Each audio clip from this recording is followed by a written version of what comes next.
Welcome to Late Show, and again we have a rendition of the Knights, the Keepers of the Light. This is the final in this series. This is our third series in the Late Show.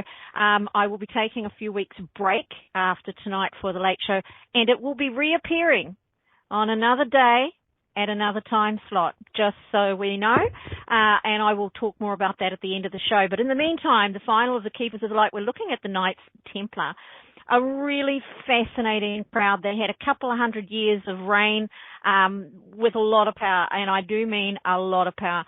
There's a lot of romanticism around them. There's a lot of, what could we call it? We could say, there are a lot of established organizations or new organizations that make claims to the Knights Templar. Most of them truly just grabbed the name and said, woo, I'm going to be part of that. Unless you can directly take your lineage back to the Knights Templar, you can't really make the claim. Having said that, the major players who were in the Knights Templar are very well known, so you may be able to have a ancestral connection, but that doesn't mean that you understand what they were teaching. In fact, the mystery that surrounds the Knights Templar is pretty much because, for whatever reason, there is nothing really written down. There's nothing really that shows what they actually believed in.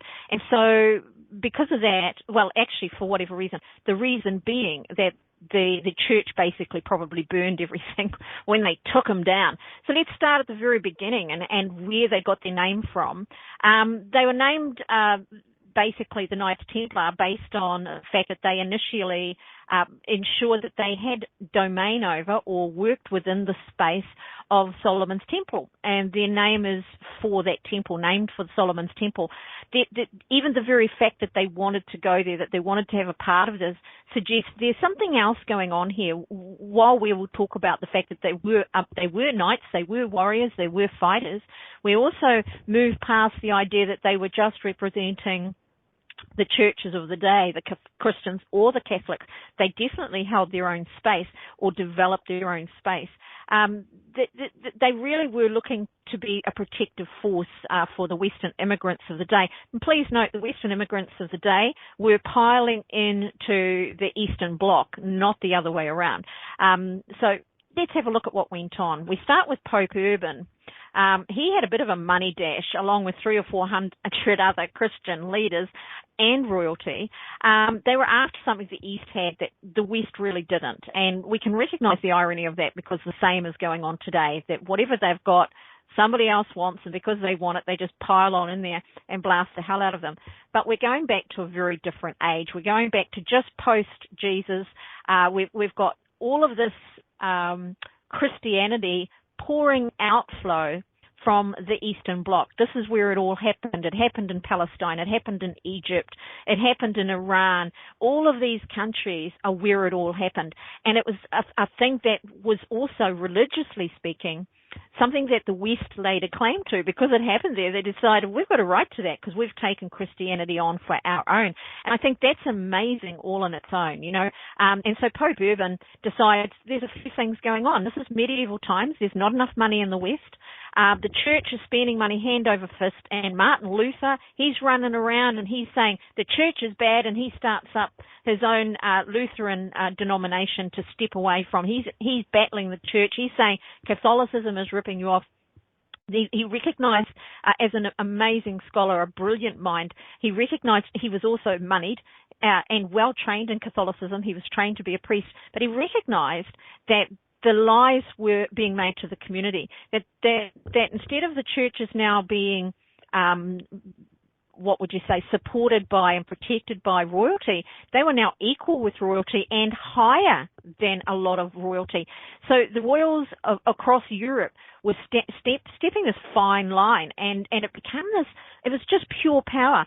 Who's got the most power? Who's going to do what they can with the power? Who's got it all happening? Welcome, Corinne. Welcome, Roger. And that's really what was going on. It's a melting pot. Through this early 1100s, if you like, 1,000 years after Christ's death or birth, after his birth, you've got this melting pot of medieval times. There's a religious fervor. There's a power.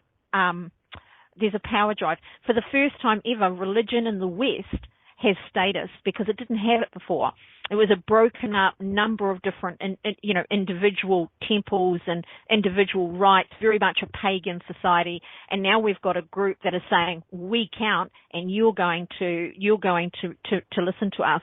So the royals were watching out for religion, and it took to the 15th century, 14th century, before King Henry balked and says, no, actually royalty is greater than religion, so get out Catholicism, and he created the Church of England. So it's a real serious time through this early first century of Christianity, and it certainly was a violent time. So we're not going to pretend that Christianity was ever anything but violent. They were behind a lot of murders and a lot of killings through the early stages of the emperors in the 13th century, to the point that Constantine forced their hand and said, you're going to write one book and you're all going to agree on it, because I'm sick of the bloodshed.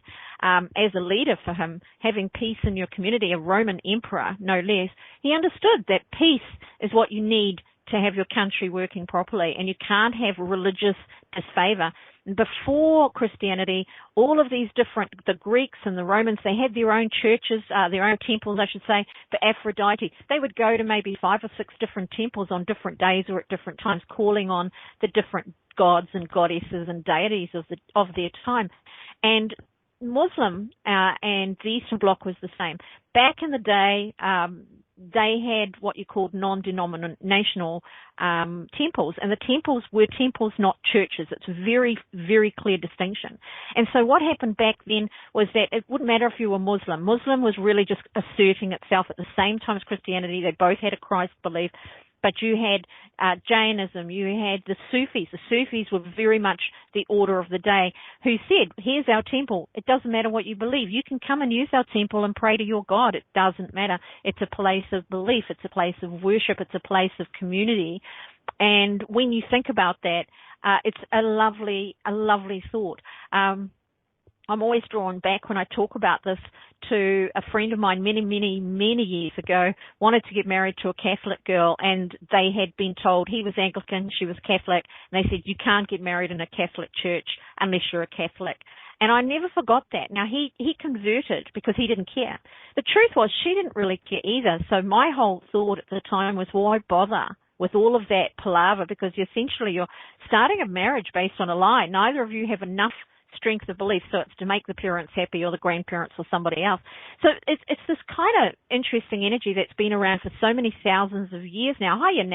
So many thousands of years now, that we even forget how unreasonable it really is. Now, what you're looking at here is the Temple of Solomon as it is believed it would have looked. And when I say as it was believed, there's actually the dimensions for this in the Bible. As David was told, this is the dimensions, this is what you can build, but you can't build it in my name. And this is in the Bible, by the way, because you have shed blood. Therefore, you cannot build a house of God. You're unclean. And we so blithely ignore all of this and claim religious status, a belief in God, all of the rest of it. We blithely ignore it because, I don't know, it's convenient. So back to it. So we've got Pope Urban wanting to get into the Middle East there. He wants to dive on in there, and he wants to take what they've got. They're rich. They've got an amazing trade set up already for thousands of years. They were the major financial players in the world when it came to money, when it came to assets, when it came to, they had all these beautiful things. They had things that the West didn't have. And so instead of just buying it and making a profit of it or living that way, the religious leaders of the time decided they wanted it. We want to control it. We want to own it. We want to have it. So it's an amazing thing. God really had nothing to do with the Crusades or the invasion of the Middle East. It was all about money. It had nothing to do with Islam, which was a peaceful, by the way, religion at the time. The only skirmishes in the Middle East back then were overland, which are, for a long time, all of the skirmishes were about land and money, and they were honest enough. The leaders were honest enough to say, we want that. We want your land. We want your money. If we've got your land, we've got more people. We can take taxes off you for our country. And they didn't put things back into the country they took it from. We still have that same mentality today. So when we are looking at that, we're looking at power, we're looking at finances, and that's about it, really. Otherwise, there would be no need at all to invest so much into it. And there were a lot of lives invested, by the way. There was a huge killing fields. But to this day, those temples are open to any worshippers. They have never actually taken it back and said, you can't come in here because you believe something else. Western religions actually do exactly that. Back to the story, though. Once the Crusades were set in place, the marauding Christians raped and pillaged their way through the Middle East, leaving hatred in their wake, which is pretty much what happened. The East was the center of world trade. Their nobles were rich beyond the wildest dreams. They still are today. The nobles in the Middle East, or the the sheikhs and the princes, are beyond rich, and they have been all of my life. These are the guys that will leave, a very expensive car in the desert because it ran out of gas, kind of a thing. They were just ridiculously rich, and they didn't do illegal things to get that way, and that's important. They didn't do illegal things to get that way, and it started way before oil, way before cars. They always had something that they could sell, and they knew how to do it, and they knew how to balance the books. The abacus, our financial systems, pretty much originate from the Arab mathematicians, who were the noted mathematicians of the day, which I've mentioned before. So we're getting into this whole thing that, we're now going in there as the Crusades. I shouldn't say we, as the Crusades. And there were actually 3 Crusades. There was the first wave, the second wave, and then later a third wave, which was pretty much a half-ass effort, really. The East being what it was, there was this whole energy of overspending within the church, within the royalty. In France, you had incredible poverty. So a few years after this, they get the French Revolution. You've got incredible poverty in England, where the royalty is living it up, the lords and the ladies are living it up, and then the guy at the bottom's getting nothing. Well, in the Middle East, they actually looked after their people. They may have lived simply, but if there was a time of need, it would be given to them. Something in some way would be given to them. Help would be given to them. It was a really interesting give and take between those that had and those that didn't have. Even today, you can look into countries, and not so much, the torn up ones, but if you go into successful countries, you'll notice that the word poverty doesn't really exist the same as it does in other countries. Martin Luther started his whole religion based on the fact that the church was overspending and lying to people so that they could get their money. They were selling absolution, in other words. They were selling blessings. You could go up, if you were a poor person in Germany, which is where Martin Luther came from, a poor person in Germany could go up and they could give them a penny or whatever it was. It wouldn't have been a penny, but whatever it was, a drachma. They'd give them a coin that they couldn't afford to give them. They're paying taxes. They're living on the streets. They've got no money. But then the church is telling them, if you don't buy this off us, and they had these scrolls made up, these little scrolls, if you don't buy these from us, your brother that just died will go to hell. And that's what they were selling. They were selling a pathway to heaven. We end up with eyes with coins in them to get through Hades or whatever. The whole thing is a really serious rort built on fear and power. The Great Reformation was caused by this. It was caused by this. This is why people started moving away. And it's taken us hundreds upon hundreds upon hundreds of years, 1,000 years, to try and put this in perspective. And it's really just a reclaiming of power. And that in itself is phenomenal, absolutely phenomenal, that one individual group managed to gain so much power over a fairly short period of time and hold on to it when so many others, like the Knights-Templar, like Jainism, like all of those, Mithraism, they all got buried under the whole big effect. Even some of the Egyptian philosophies disappeared because the next guy scraped off the wall. So it's kind of an amazing thing that we've got just two sort of there's more than two, but we've got a few that have survived and they've held themselves, being, Christianity, I suppose, Buddhism, and of course Islam is huge. Whether you want to admit it or not, it's been huge for a very long time. The bottom end was that we get to a point now where they're starting to claim religious fervor as a reason for attacking and killing people. That in itself had to be surely something questioned. So the Order of the Knights-Templar, they were founded in 1118 by 9 knights. Please note the number 9. And they were quietly born, really. But they become one of the most talked about, effective and powerful organizations in medieval Europe. They became so powerful. They are who you get to blame for our banks. Just saying. For charging interest. Just saying. That's the Knights Templar. They started all of that. They had really the first idea that you could have a piece of paper to say, you had this much money over here, and when you got to another country, you could present that at another Knights Templar bank, if you want to call it that. It wasn't called that at the day, a temple usually, or a castle, and you could present it there and they would give you the money. So really pretty cool when you think on it. They were very forward thinking. The 9 knights presented themselves to Baldwin II, the Emperor of Jerusalem at the time, asking him to assign them the responsibility of protecting the lives and properties of the many Christian pilgrims now flocking into Jerusalem from all over Europe. Why were they flocking there? Nobody really knows. There's not a really good reason to understand why, except to escape something that they didn't like, or to take part in making money. You know, when you get it's like a gold rush, I suppose. So they're thinking, we've got the power over here. They can't stop us. We can come in and we can take their business. It's what the Germans did to the Jews. It's been done ever since. It's been done. The temple, so they moved in. This is their headquarters, by the way. This was the actual Templar headquarters in this picture here. The emperor granted their request to have their own order, to be the protectors, if you like, and they created the first Grand Master, which was Hugh de Payen, and he was French, of course, and he knew him well enough to not only grant their request, but he also gave them some space. So they got them. They wanted the space where Solomon's temple was purported to be, and they also included the site. This is the Al-Aqsa Mosque, which you're looking at here, and it survives to this day. This was allocated to the Order of the Templars, and this is what gave the order its name, really. The Temple Mount is what the area was called, where Solomon's, this temple is, and where Solomon's temple was supposed to be, was their headquarters for the next 70 years. So for 70 years, they had a very good hold on this whole space and place. So pretty powerful stuff, pretty amazing stuff. This went on and on and on and on. They had established themselves here by choice because the site of the temple represented the earthly power of the Prophet of Solomon, and this becomes very important as time goes on. The remnants of the temple contained the secrets. So they had a belief in them. This is the secrety bit, I guess. They had a belief in them that there was stuff to be found there. Archaeology was quite big still in the Middle Ages, by the way.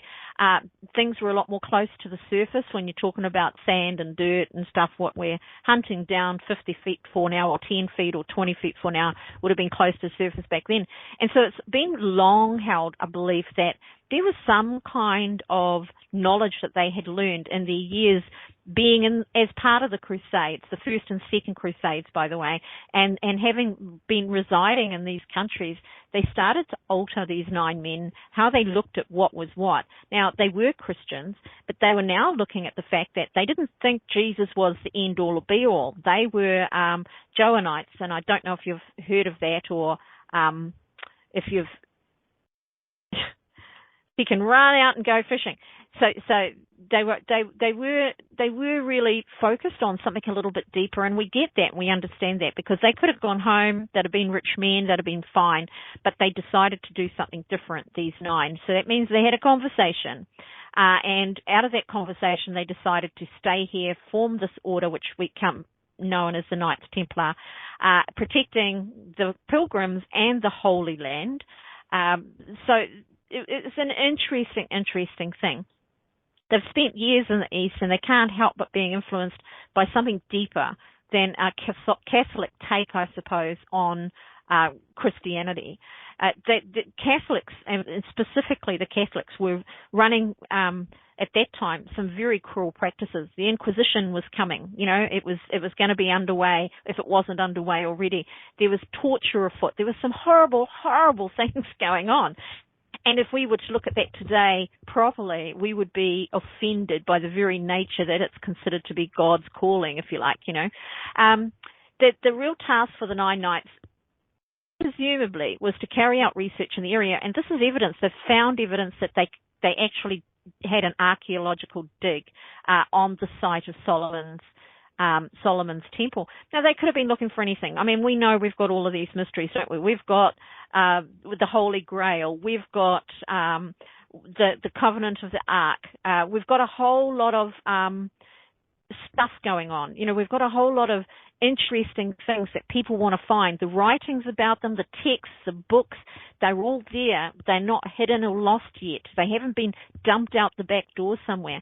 Now, there's Eastern knowledge, which is so much more than what becomes later. The Bible hasn't been written yet. Remember that. Hasn't been written yet. It's only 1100. The Bible's not written till 1300 post the birth of Christ. So we're only in 1100 AD. So there's no Bible yet. Everything's just scrapping around these texts, these ancient Middle Eastern texts, and understanding them, knowing the words, getting it all together is a little bit of a challenge. So when we've got this group of guys that have been living amongst these people, you can't help but think they've learned something, right? They've learned something as a group in this period of time that tells them there's something else going on. Now, they've also learned about the financial side of it. They've learned about trading. They're intelligent dudes, and they get nothing but more intelligent. They are one of the most successful military, commercial, financial organizations in medieval Europe, and they really ruled the roost for 200 years. As their legend and renown spread from mouth to mouth, they became a multinational company, really, probably the first multinational company ever, with seeming unlimited capital and financial resources, with tens of thousands of trained employees. And when you think of you're going to 1100 AD or thereabouts, this is phenomenal numbers, right? They had recruits and offers of money to get recruits. They had land that came flowing in from far and wide. Soon there were presbyteries, castles, farms, churches were built and occupied by the Templar Knights and their servants. I mean, this is huge. They fitted out ships, creating a merchant navy and fighting with that merchant navy. In time, they became the most famous warriors, travelers, bankers, and financiers of their day. And that is according to Encyclopedia Britannica. Now, this is the mosque and this is to show you they would have been living exactly like this. They would be living in her space, at the space and place. It was very Eastern. There was none of the usual, you should still be able to see the picture and the video. You should be able to. Refresh is all I got for you because it's on and others can see it. So there's just this wonderful, very Eastern feeling. It's very close. And look at that big, beautiful golden center. Well, that's where they are. They've got a dominant area in the whole town, And that's the Knights-Templar. They're not Muslim. They're not Eastern. And here they are dominating. They were autonomous, really, because they had been validated. They had been given by the Pope. They had been given power, some serious power. So they had an autonomous entity because in 1291, by 1291, that was when they fell. So 200 years beforehand, in the 1100s, they were given powers by the then Pope, and they didn't have to answer or pay dues to any king, any ruler, or any diocese. That means that they were above everybody. They were a law unto themselves, quite literally. The Golden Dome, it's just that that's a part, there's a strong belief in all Eastern religions or texts that as it's like the universe, and it goes around. All of the Templars, this mosque was already there. This is a mosque, just so as we understand that. That pre-existed the Templars. They took it over. And this was their headquarters. This was their mainstay. So these were what they considered to be the first banks in the world, which is phenomenal. So the dome is like the universe within it. When you go into that dome, if you've ever been into a domed building, there's sort of like a continuation of energy above you. It doesn't sort of go up and stop. There's usually a hole or a light center, so it's that everything can go out into the ethers. It's really quite a lovely concept, and it is a lovely feeling as well. We can't ignore that. Now, the castles that they bought and took were legendary. I'm just going to run through a few of them, but these were all their mainstays. Now, they ended up with thousands, apparently thousands of castles, so I'll just run through these. They're beautiful. Our State House has a huge dome. It must stand for something important. Oh, yes, it does. Yes, it does. Very Eastern, right? Very Eastern, dare I say. When we get to the edge of, the Golden Dome's traditionally Muslim, okay, or Jainist. It predates Muslim, but it's definitely Eastern. The domed buildings were Persian. It was just a phenomenon back then. When you had architects too, architects would take their design ideas from the ancient buildings, from the old buildings. So if you had a designer who had migrated or lived for a while in the Eastern Bloc or in Asia or in Europe, they would bring that back to their country with them, and it would become a part of their design if they liked it. Interesting stuff. Another castle. We've got a few castles. Look at the size of that thing.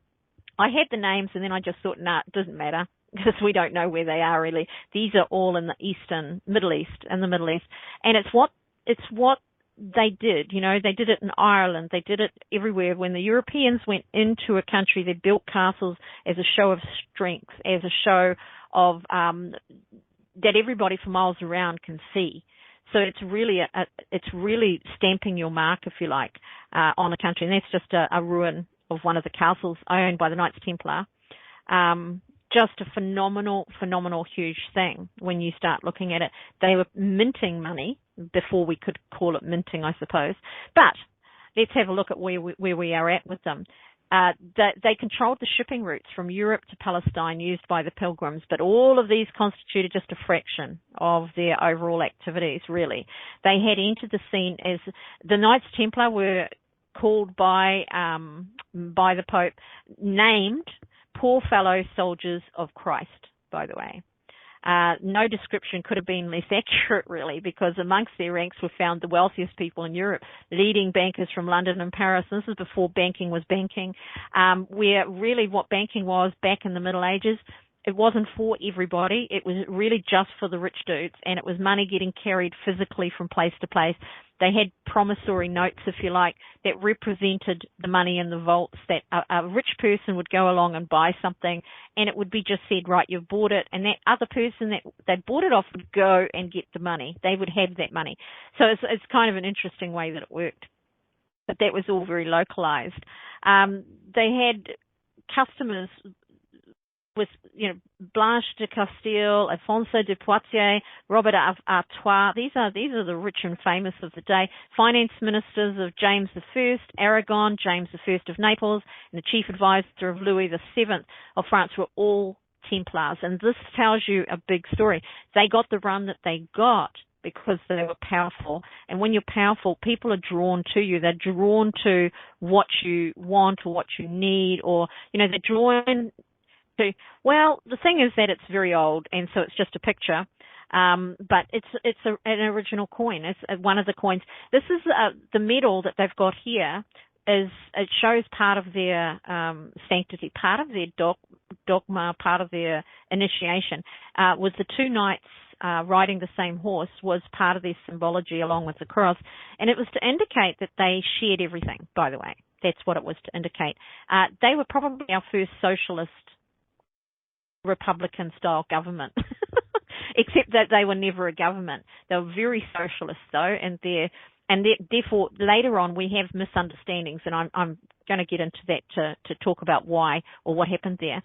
But by the year 1147, they had 700 knights, 2,400 servants in the order, and that were all stationed in Jerusalem. And across the known world, they had 3,468 castles that they owned. Nobody ever since has had that kind of ownership, by the way. Nobody before, nobody since. It's like a phenomenon. It was all their property. They had established trading posts and routes on both land and sea, had won war booty and spoils from the wars that they participated in. That would be the Crusades too, by the way. Among Europe's states, they were a political power to be reckoned with, often called in to arbitrate between different rulers at times of conflict. And at that time, medieval times, you didn't have big, huge countries that you have now. Germany would have any amount of princes and princesses, it's how it worked. Every little county had its own little lord of the manor kind of a thing. England wasn't too much different. But Europe, France, all of those, they're what we call the failed monarchy now. Most of them sort of disappeared, and you ended up with one if you were lucky. If you were lucky.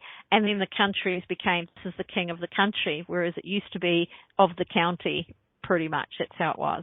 So they had what they call small holdings, small manors, probably a better, healthier way to deal with it, because these guys, they had tenants. So basically, the way Europe ran back then was you owned everything if you were a lord or a lady, if you were part of the aristocracy. And every part of land was owned by the aristocracy. So every poor person, every normal person was a lessee, a tenant, and that's how Europe ran. And it's a horror story in itself. When they set up the government of New Zealand, when it was colonized here, the first mandate of our first Governor General was to make it a place where everybody could own their own land. It wasn't going to be owned by gentry. It wasn't going to be owned by any of the rich people. So that meant that anybody could buy a block of land and own it. And that was the first time, pretty much, back then. It was never done that way before. Villages were owned, and still are, really. It's a little bit different now because nobody can afford it. But it's this whole kind of thing that where there was royalty, they owned everything. And that's, pretty sad when you think about it. Pretty sad indeed. Little fiefdoms, exactly, Roger, exactly right. They had, they estimated, by the way, that by the time they got to the 1300s, the 13th century, this is where now the Bible's getting written. Okay, we're in Constantine's time, my favorite time, because, people bleat on about the Bible and don't realize actually it was not so much written, but put together by a whole lot of toss and keep kind of stuff. So we lost a lot because they decided to do this. The Templars numbered 160,000. So you're thinking in the 13th century, 160,000 is the population of whole countries, of whom 20,000 were knights, and those times constituting an undoubted superpower. So if you had 20,000 fighters back then, you had an army. And if they are positioned in different countries in the world and they've got a lot of money, they can employ anybody to do anything, really. There were three classes of Templars. There were the knights and warriors of various ranks, men of religion, and finally servants. Other rules specific to the order prohibited marriage. They were not allowed to marry. Correspondence with relatives, they weren't allowed it. And they weren't allowed a private life either. Just saying, no private life for you, Mr. Knight Templar. On one single horse, they were required to go about their business in pairs, share everything, and even eat from the same bowl. If that's not socialism, what is, right? Now, when you look at an order that's got this and they've got all this money, you have to ask some questions. You go, okay, so they've accumulated all of this money, and they're saying you don't have to have any of it in your bank because everything we've got is yours. That is a phenomenal undertaking. The initiation ceremony was held in a domed chamber. So we're back to the domed chamber. That's more of their minted money. That's the Templars' money, real money. In a domed chamber resembling the Church of the Holy Sepulchre, and was conducted in absolute secrecy, just as Freemasonry centuries later. Esoteric rituals had to be performed during the ceremony. I really don't see that the alignment is quite what people make it out to be. I don't doubt that Templars must have survived, but on what level were they once you take the head off the beast, so to speak? But there's some definite mysteries around them.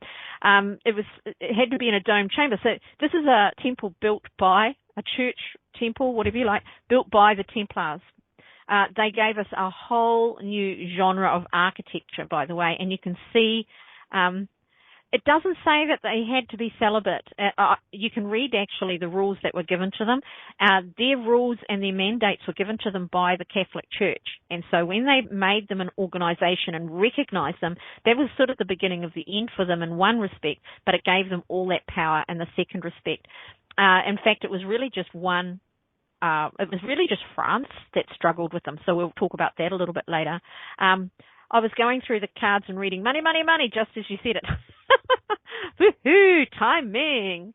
Yeah, timing. This whole new genre of building has a name. It's called Gothic, and it exists to this day. So they've given us Gothic architecture, and you can see the Eastern influence, right? And the circular rooms, it was the first time that the circular rooms became an automatic part, and they built hundreds of these things. This isn't just a one-off. And with the Gothic buildings, of course, these are the type of buildings. They were phenomenally gorgeous. See the dome over here? Certain rituals had to be done under the dome.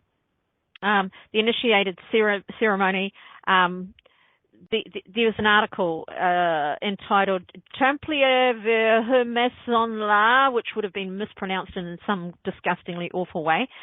Templars and Freemasons, written by chairman Bikioglou, and it refers to the order's rule of 1128 about the initiation ceremony. So it's actually written down. I know. It's like I can spit, twist my tongue, and no matter what, it's still going to come out that way. Yeah, it's a swear word. So it's pretty funny. I'm surprised nobody really complains as much as they possibly could. The Master addresses the Congregational Brothers of the Order, and we've actually got this in writing. Dear brothers, some of you have proposed that Mr. X, I'll say Mr. Briggs, has maybe admitted to the order. If any of you know of any reasons to oppose this initiation, say so now. Please note, what does that remind you of? It's a wedding, baby. And no word of opposition, if no word of opposition is spoken, the candidate will be led to the adjoining chamber of the temple. And in this chamber, the candidate is visited by 3 of the most senior brothers and told of the difficulties and hardships awaiting for him if he is admitted to the order. And then he's asked whether he still wishes to be admitted.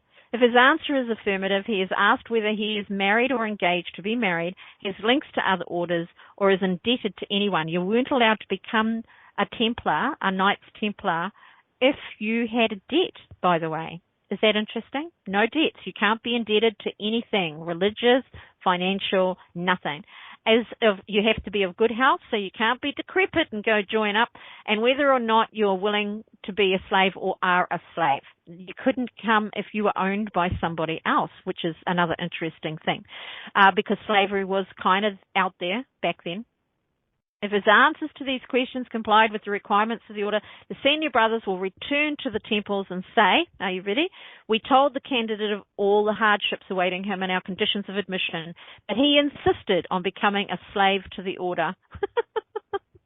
He insisted. You're making a choice. So making it clear you are choosing this.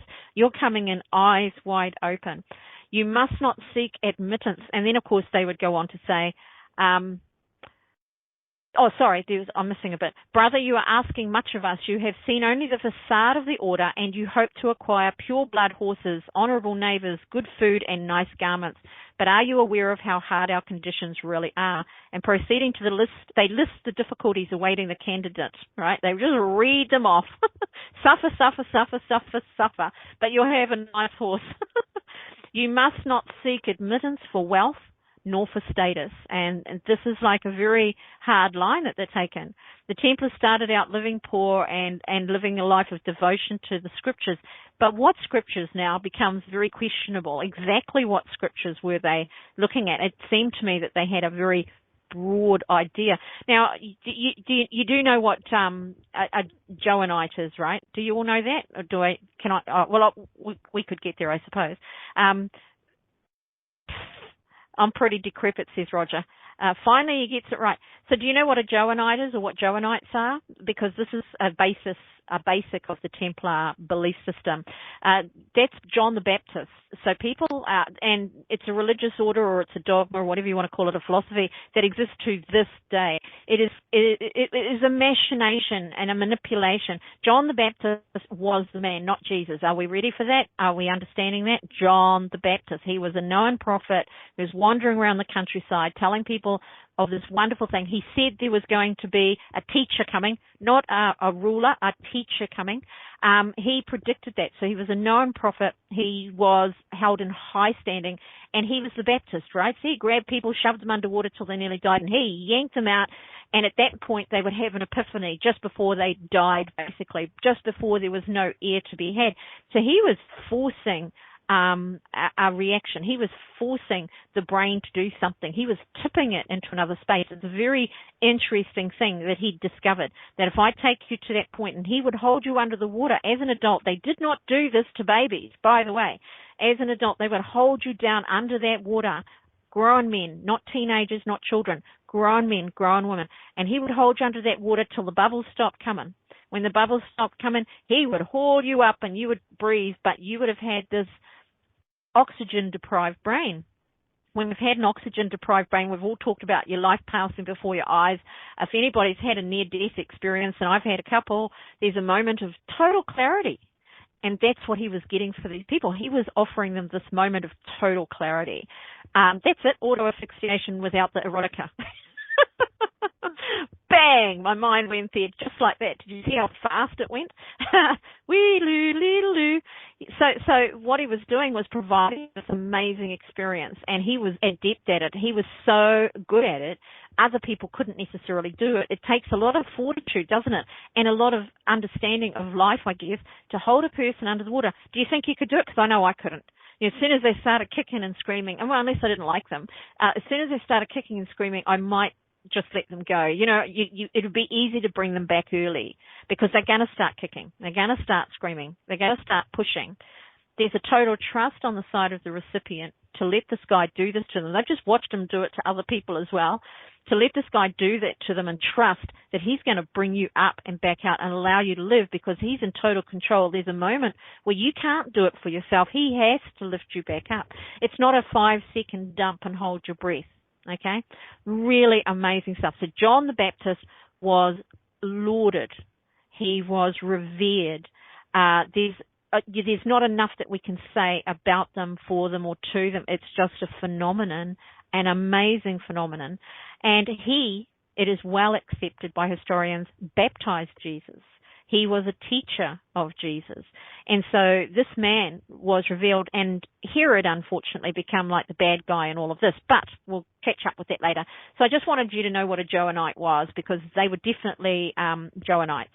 And that means they revered John the Baptist. They believed in Christ. They knew he was there. But they had moved away by being in the East of thinking of him as the God, which is what the Catholicism was perpetuating. They were saying Christ is God. And now they're going, we've been in the East for a few years and we're not quite seeing that. In fact, we know that Muhammad was here before Jesus, and he was a great teacher, a great prophet. So they're asking questions. They will have heard of Buddha. They're well-traveled people. As soon as you get these well-traveled people, you get these broadened conceptual ideas of what is what.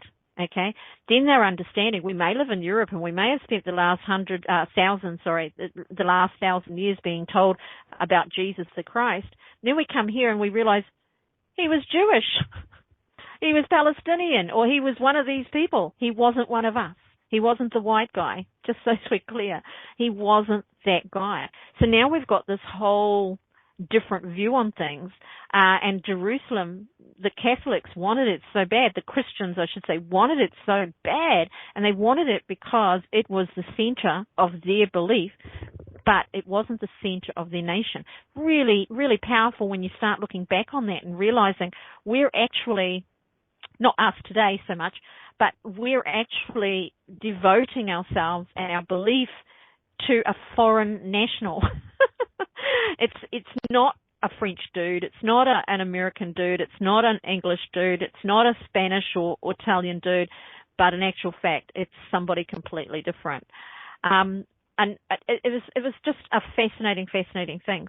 The amount of wealth that they developed over the years was dizzying, really. They had, at one point, when you start thinking about this 200 years, when they reached the idea of having 800 castles, you're thinking of like these are more than you would have banks in the world if you were a banking company. Who has 800 banks under one umbrella? That's a big deal. A knight could deposit money literally in Jerusalem and make a withdrawal in the form of gold coins in Paris. And although I mentioned it before, understanding the nature of the communication required for that is quite impressive. The knights, they transformed into an institution of such great wealth and power that they become a threat, which is really where things start to get a bit sticky now. Nobody could match their strength, and even if they planned, they did actually plan to form their own state, just like the Teutonic Knights from Prussia did, which went horribly wrong. But anyway, all of these would come to an end, and all of their wealth and influence would be brought down over a loan and a series of theocratic harassment by a struggling monarch, and that's King Philip IV. And he's really the one that initiates and starts a pervasive attempt at shifting the power away from the Templars. A pretty big deal, by the way. We've got Saladin coming in and taking them out.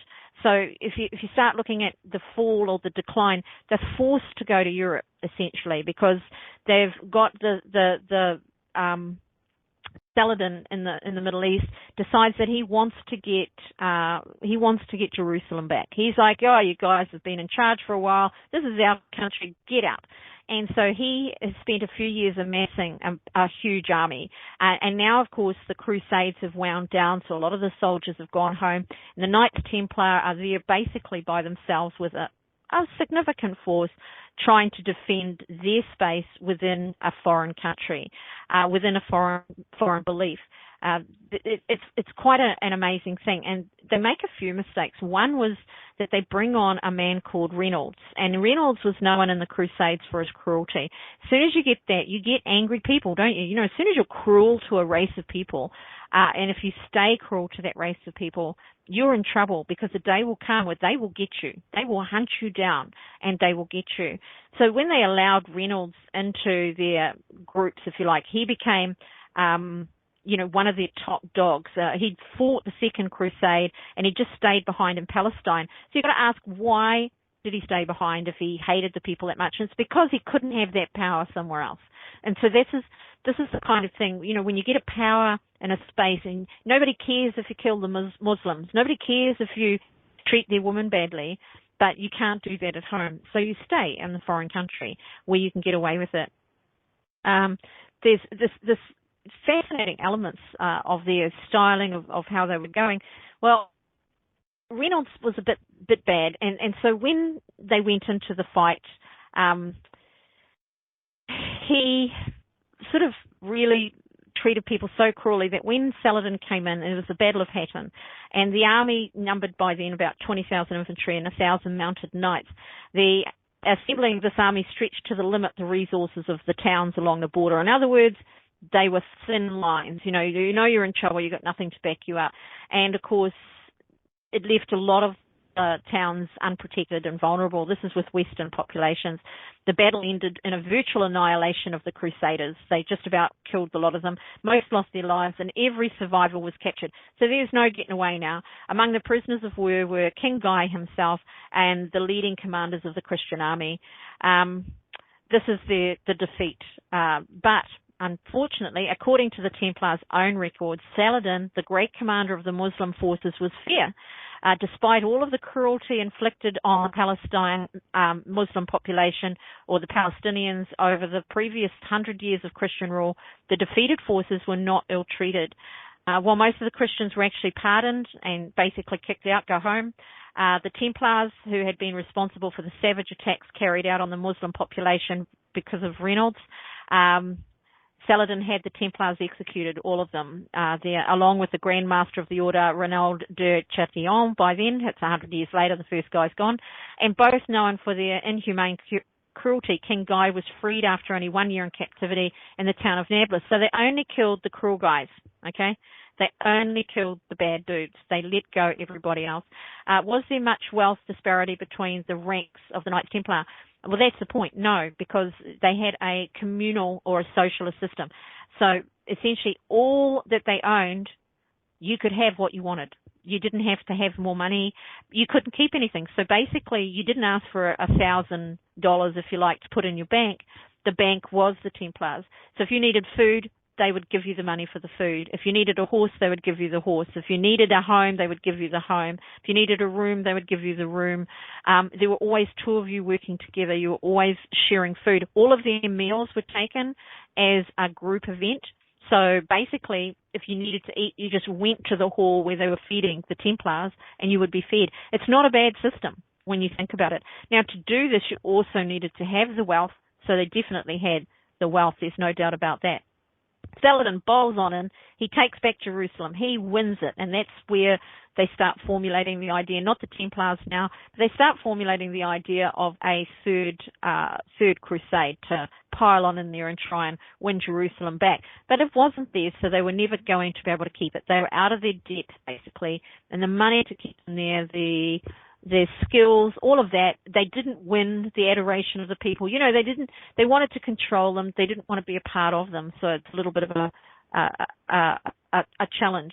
And so Saladin treated them fairly, killing those that he felt were the main cause of damage to his people. He had to please his people as well, who had been persecuted, raped, murdered. I mean, the worst crime that you could imagine are what these soldiers were doing and getting away with. Now, that's not to tarnish all of the Templars, and I say that because this sort of event, like there was the killing, there was all of that was going on all along, because this was an invading, occupying force. But Reynolds and, not King Guy, Reynolds and Reynaud de Chatillon were the bad guys. They were pretty cruel. They were pretty mean. And they were now running the ranks. The guys that were at the top of the order they were in Europe, they were in France, they were in Spain, they were in Italy, all around the world. They had their centres or their bases. So they weren't all there as such, but this was a commanding force. Once he had gained, I suppose, Jerusalem, they proceeded to look at what was going to happen. I'm talking about the Templars, sorry. And despite the fact that they had some serious losses, they survived the defeat in Palestine and, along with other Christians, withdrew to Europe. So basically, they ran away, headed back to France, where, thanks to their privileged status, they continued to increase their power and increase their wealth. In time, they became the state within the state in many European countries. And that is a dangerous situation for any organization to be in. If they've got more power than the ruling powers, and remember, we're not talking about governments here, we're talking about aristocrats. We're talking about who's got the power. And we've got a vain, entitled group of aristocrats who, for thousands of years, were just born and had what they wanted. They didn't want anybody that they considered to be beneath them. These knights were not aristocrats. Although there were aristocrats among them now, they started out as fighting men, fighting religious men. We get the word acre from their last holding. The acre is the Crusaders' last stronghold in Palestine, and it was captured by Saladin's army in 1291. And with this, the original justification for the Templars' existence, which was to protect the Christians in the Middle East, was now gone. They had no excuse, no reason to even be an organization. So now we've got this Knights Templar, but they're now moving through into Europe. They're living in Europe. They are doing things now within the auspices of other powers. What nobody cared about over in the Middle East, suddenly there are people caring about. This is a huge big deal. Saladin had the Templars executed, and so you're talking, they've lost not just numbers, but they've lost a leader or two. Now centered in Europe. Sorry, I've done that, so I just have to stop it. So we've got this. Woohoo! Richard sold the island. This is King Richard, by the way, became an honorary Knights Templar, and he sold the island of Cyprus to the Knights. Did you know that? The Knight Templars owned Cyprus, and this was to become a temporary base of their order while they strengthened their position in Europe to counteract their losses in Palestine. So they have this intermediary sort of period where they were doing their thing. And after King Richard's naval forces took Cyprus, the Templar master Robert de Sable, or Sebler, I don't know, entered the scene with a proposal to purchase Cyprus from Richard the Lionheart. Now, they've just taken all of these massive losses, and to show how much money they had a fixed price of 100,000 bezants, that's gold currency of the Byzantium, and de Sable made a down payment of 40,000 bezants. This sum is huge, okay? It's absolutely phenomenal. So they've just lost everything in Palestine. They've just lost everything in the Middle East that they had, all the castles, all of any monies, they're kicked out, and here they have still got this amount of money. Because of the ruling houses of Europe were indebted to the Templars, they feared that their future was threatened, and this is a big deal, because this is what I keep talking about. The aristocracy felt that their future was threatened because now somebody had power over them that wasn't religious. It was money. Pure and simple. With money, you can buy everything. The throne of England was seriously indebted to the order. King John had emptied the coffers of the treasury between 1260 and 1266. That's 6 years in order to finance his military operations. Now, the Templars were financing military operations and making money at the same time because they introduced, are you ready? You're going to hate them for this, if nothing else. They introduced the word interest. That means they loaned money, and for the first time they charged money just because they loaned it, okay? They were charging, are you ready? Is everybody ready? They charged on average 60%. Oh, cringe. Serious stuff, man. 60%. I mean, that's cutthroat, right? That's a little black market guy now. So these guys, all of them were in debt, including Henry III. They borrowed heavily from the Knights Templar. The situation in France was such that the Templars' offices in Paris housed their own treasury as well as the states, and the treasurer of the order was also the treasurer of the king. So what I'm saying there, which I probably said badly, was the treasurer of the Knights Templar was the treasurer for the king. Same person. That's a big deal. That's a big deal. So now you've got these people with access to royal houses and their finances, and they know exactly where it's at and who's got what, and they are indebted and dependent on the Knights Templar. Add to that the Knights Templar aren't just men wearing suits and jackets sitting in an office somewhere, but they are knights, they are fighters, they have armor, and so it's important that the power that they've got is acknowledged. The situation in France, The kingdoms of Europe, oh my God, especially France, were angered by the Templars' political intrigues and shadowy designs. Now, I'm not so sure that they were. I think that this is propaganda being fed by both the Catholics and by the royalty, by the aristocrats that owed them money. The best thing for royalty is the fact that they have the power within them if they align themselves with the religious order of the day, which was Catholicism. They have the power to take away anybody else's power. And we are looking at the resurgence of that in our modern world today. They have the power, if they manipulate things the right way and get enough support to be able to do that. After having plenty of opportunity to get acquainted with them, they started to realize that their order was, not so much what they thought it was. These aren't a poor group of monastic types running around in the Middle East doing the noble thing. These are now warriors in your backyard. It's like having them all geared up. They've got their swords, they've got their armor, they're running around with their big red cross, and they're now living where you live. So this wasn't necessarily the most popular thing, but now the the propaganda machine starts to play on it, and they start putting out Pope Clement V, Philip the Fair, the King of France. They start in 1307 putting out the idea that these knights are sodomizers, that they're evil, and that they are now worshipping Baphomet. Oh my gosh. So the French king, anyway, was pretty well pushing for, this one here, King Henry IV, pushing to get some kind of control over the Knights Templar, and in so doing, he passed a new law after these little machinations. And I always think it's kind of interesting, there's these whole little rooms, like these little back rooms at the castles and at the manors, and these guys, all these royal dudes would go in, they'd have their little with a bishop or two and somebody else throwing in there, money guys and you name it, all the old money, if you like. And they're poor. They're actually cash poor. And there are these young upstarts that have moved in from the Middle East, and they've got all the money. They can do what they like. And so they're sitting there and they're thinking, okay, how do we get rid of debt? Oh, yeah, get rid of the people we owe the money to. You can't do it now. It's on computer, so you still owe them the money. But back then, if you got rid of the Knights Templar, you got rid of your debt. Their castles were mortgaged. Their manor homes were mortgaged. Their apartments and flats in the cities were mortgaged. All of their paintings, their art, everything that they had was really now not owned by them because they were spending money as if they had an endless supply. And, of course, they didn't. And that's the bottom line right there. They weren't businessmen. They were just people that thought that they could do exactly what they wanted. And so starts the story of Baphomet, okay? Now, this is a big deal to me because it's said by many that they worshipped Baphomet. But I don't think that they did. The more I explore it, the more likely I am to think that this itself was a machination, an exaggeration, and an alteration.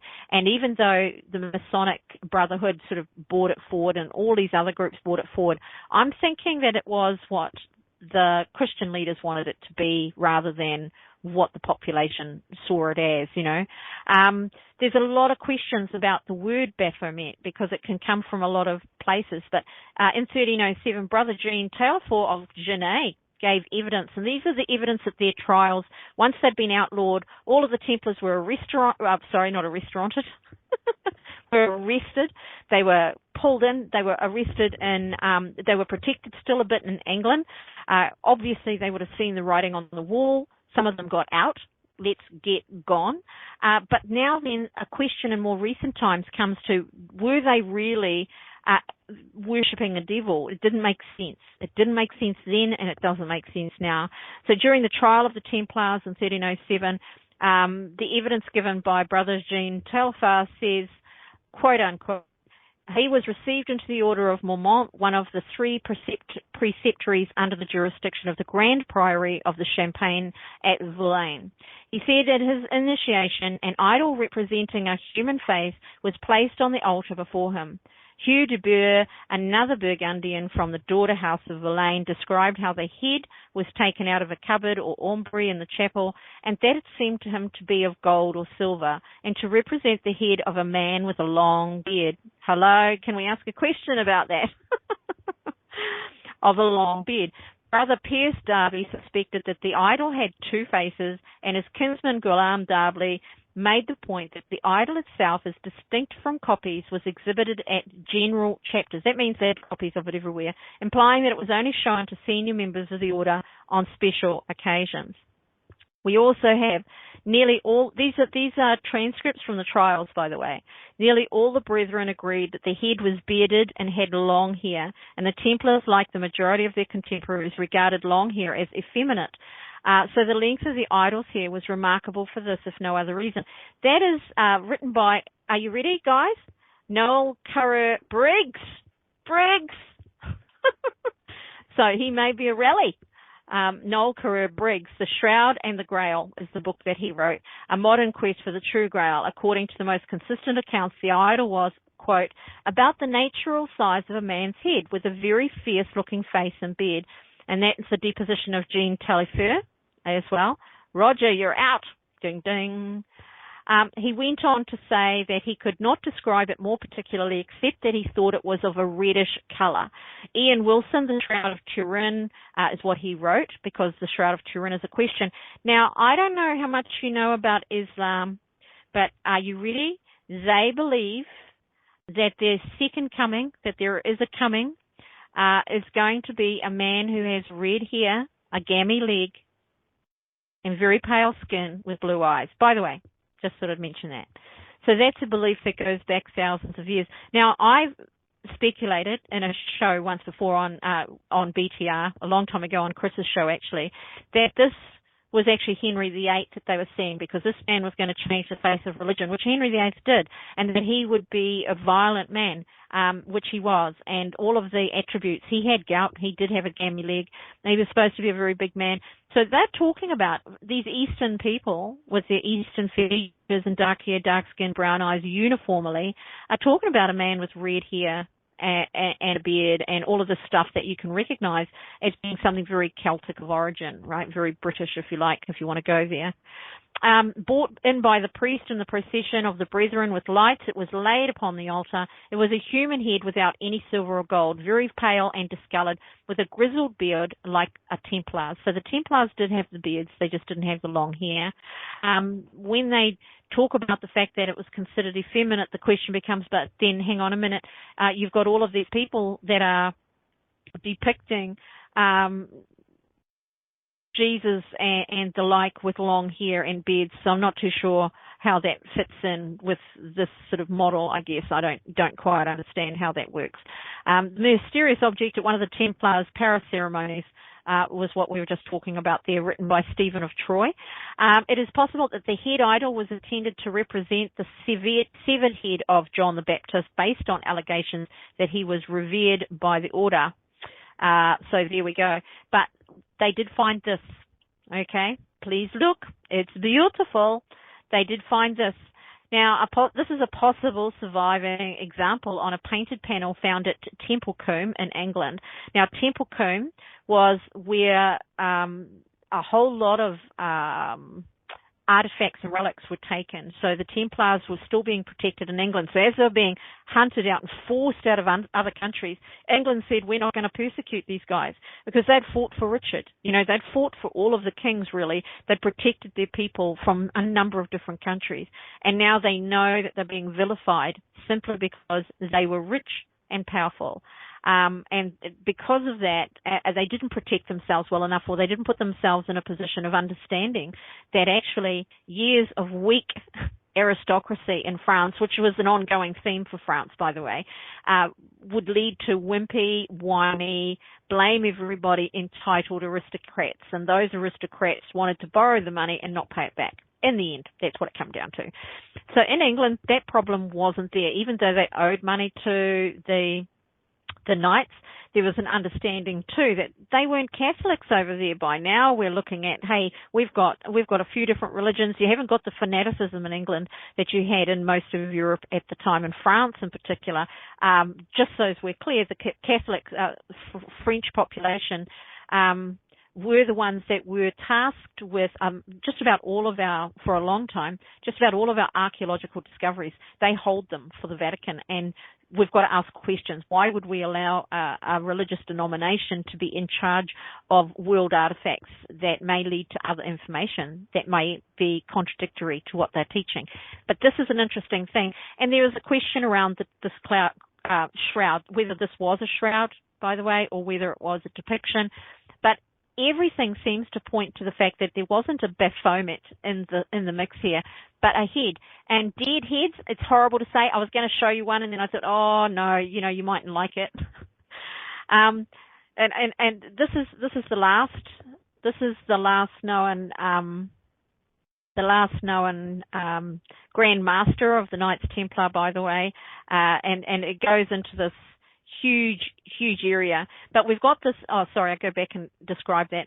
We've got a bearded male head with a reddish beard, life-size, disembodied, and above all lacking in any identification mark. It conforms to some of the most rational Templar descriptions: a painting on a plaque, a bearded male head, life-size with a grizzled beard like the Templars. So this is perhaps the example of what they were actually holding up. He may have been a Templar, except for the long hair. So the long hair tells them that he wasn't that. He can't have been Jesus. Jesus would have had dark hair, not blonde hair. He would have had brown eyes. He would not have had red anything, pretty much. We don't know that it could be John the Baptist, since you've got red hair either, but it's a good guess, I guess. The Johannite start of all of this is a big question, a really big question. The preceptory that was started in Templecombe, which is still there today, can be gone and visited and all the rest of it, was pretty much, a big deal. It was a big deal. And so when you've got, this is where the last sort of bastion of the Templars are. It's also the last area where you can find these coins, you can find these bits. They haven't been taken and distributed, melted down, you know what I mean? Defaced, burned, all of that stuff. So there's very little left, because that's what the Christians did. They tried to wipe them off the face of the earth in Europe. And of course the Muslims took back what was theirs. They weren't holding over anything. But it would be interesting to know if there weren't some items that were around there. The barbarism of the Crusades and those that were all in on it. It's quite a disturbing thing when you start really, really looking into it. And it's hard to credit that that they could get away with so much, I suppose, when it comes down to the bottom line of everything. There's this whole energy that suggests that the violence of it all, while we look at it and think of it as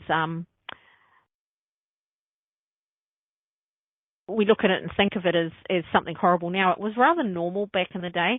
If we go back to Richard the Lionhearted, he had his close relationship. Well, it was quite an interesting thing, because he and his Crusader army reached Palestine, and they came to Acre, which was the last hold, which had been besieged for 2 years by the last remaining Christian army in Palestine. That's 2 years, you're just living there, doing it, fighting every day, get up at 9, go to work, kill a few people, and then step back. Facing the Crusaders with Saladin's army, which despite many attempts hadn't managed to break the siege, relieve the 3,000 Muslims that were inside the Acre castle. With the arrival of Richard, Acre's already weakened, resistance was weakened further, and then they took it. They took Acre. But this was also the last place that they held. the thing was, it was that they charged ransoms, and that's what they did differently. They had all these 3,000 people, and they said to sell it we're not going to hurt them. If you want them, give us money. And that's how they got money. That's exactly how they got money to pay for what they were doing. So it's really how it went. It's how things happened. So at the end of all of that, what can we say? Well, what we can say is that there's a strong misrepresentation of the Templars. The Chinon, I'll go forward from there. That's Jacques de Molay. In the Illuminati, which had a big hand in the revolution in France. Please note, all of these were leading one to the next to the next. The French leaders and aristocracy were hopeless, to say the least. Jacques de Molay was hung, was guillotined, by Henri IV, and later on, when the Illuminati sort of had their involvement in the French Revolution, there's this whole idea that this conspiracy or this thought or the Illuminati themselves had a basis in the Templars, but it's all just guesswork at that time. It's widely accepted, though, that the Illuminati did play a role. And when Louis the 13th or 15th, 16th was guillotined a few hundred years later in a public square in Paris, one of the onlookers shouted, "Jacques de Molay, you've been avenged." I mentioned that in the Illuminati. And the Chinon parchment, this is after torture, after holding these guys in. You know what they did? The claims were that the Templars admitted to spitting on the cross, to practicing sodomy and homosexuality. All of these things, that they shouldn't be doing. And you can't help but just go, we've all heard it now. In a modern world, not back then maybe, but in a modern world, we have seen and heard those statements with Joan of Arc, with so many people that were revealed. There's this huge amount of energy around that. So we can't trust confessions, right? You certainly can't trust confessions from the Inquisition, because those Inquisitions were pretty awful. It said in the end that the Templars shipped their treasures away possibly to the New World. No, not back then. Wasn't discovered then. And even today, millions of dollars are spent by treasure hunters in the search of the Templars' buried hoards. I honestly don't think they were buried so much, but I do know that they must have shifted a certain amount away, but they wouldn't have had time to get it all out. So their main holdings were in France by then, but there were Templars in other part of the world. So the ones in England would be where my hopes would lay, because they were still being protected by the ruling classes. The way that they had their money, let's not poke any bones about it, but the church and the aristocracy in France would have just emptied out everything that they had. They'd have taken it. They wouldn't have left a thing. They'd have just gone mine, mine, mine, mine, mine, mine, mine, and then they'd have all been happy again. And then all they did was they spent the next 100 or so years working through that, that their ill-gotten gains. But I suppose there comes the bigger question of karma. The stuff was all taken in the first place. It doesn't matter whether you're talking the Knights-Templar or not. They are not an order of nice young men waltzing around giving to the poor, but they had their own social structure. They were killers. We won't pretend that they weren't, because they definitely were, and everything tells you that they were. But they also had the smarts to turn what they got, if you like, into more. They took that on. I don't doubt that they didn't pay to live in Palestine. Who would they pay? They were in charge, right? They're not paying anybody to be there. They're not paying rents. They're not paying for anything. They're just taking what they want. They just say, we want this, and the church says, sure, it's yours. Have that mosque over there. It's yours. Have that piece of land that Solomon's temple was built on, the first temple apparently that was built on. Go get that one. You can have that.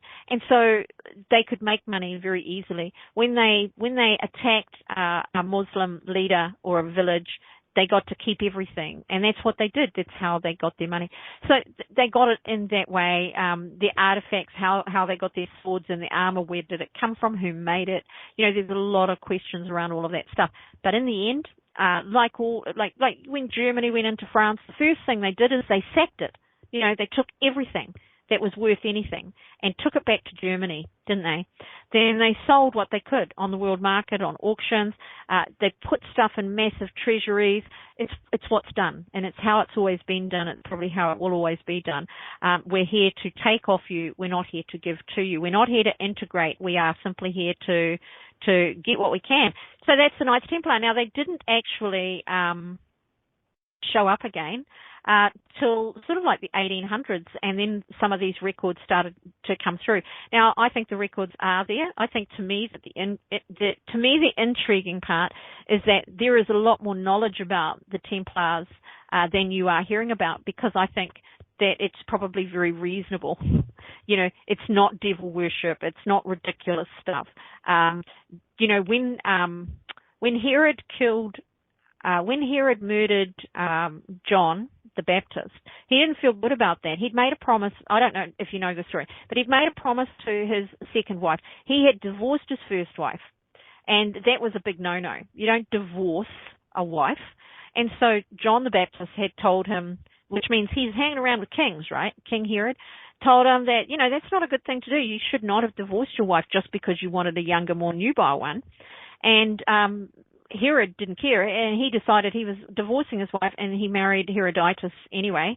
And so or Herodias or whatever, off with the head.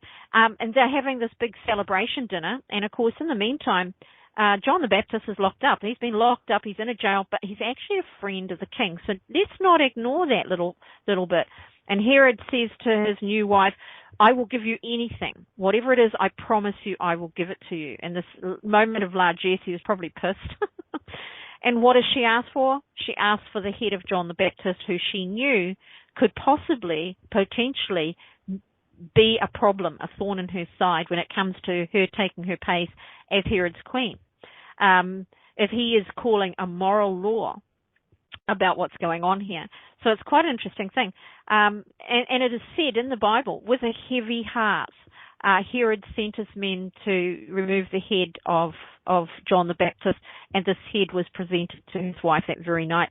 So when you look at why things happen and the way they happen, it's an interesting thing, because he went on to say, because he feared what the people would do. So martyrdom is a big deal. He feared what the people would do. Will they rise up against him? Because John the Baptist was a prophet.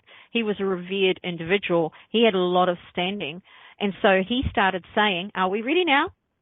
Herod started proclaiming to the world that Jesus of Nazareth was the incarnation of John the Baptist. He was, in fact, John the Baptist living on in a different body. And he perpetuated that, and he took it out there. And he essentially is responsible for giving Jesus credence. Herod, not Jesus himself. Prior to that, he's a guy wandering around the country, talking to people and learning himself.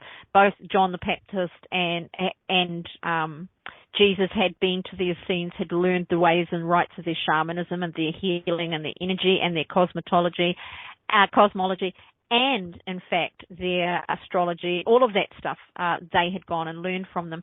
Now, we've got less knowledge about Jesus doing that. We know more about the fact that John the Baptist definitely did that. So we've got an interesting thing. Anyway, I've gone over, and I don't really want to bore you anymore, and I could have gone on and on and on about the Templars. I've got like a mountain of information there.